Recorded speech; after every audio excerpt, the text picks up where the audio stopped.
Deuteronomy 6. Love the Lord your God.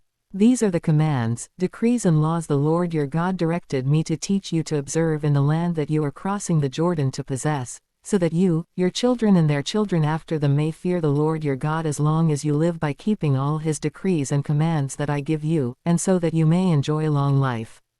Hear, Israel, and be careful to obey so that it may go well with you and that you may increase greatly in a land flowing with milk and honey, just as the Lord, the God of your ancestors, promised you. Hear, O Israel, the Lord our God, the Lord is one. Love the Lord your God with all your heart and with all your soul and with all your strength. These commandments that I give you today are to be on your hearts. Impress them on your children. Talk about them when you sit at home and when you walk along the road, when you lie down and when you get up. Tie them as symbols on your hands and bind them on your foreheads. Write them on the doorframes of your houses and on your gates.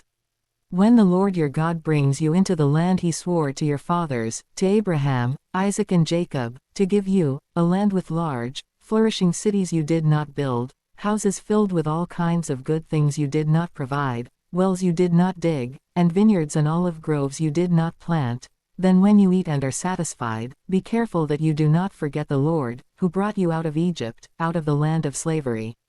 Fear the Lord your God, serve him only and take your oaths in his name. Do not follow other gods, the gods of the peoples around you, for the Lord your God, who is among you, is a jealous God and his anger will burn against you, and he will destroy you from the face of the land. Do not put the Lord your God to the test as you did at Massah.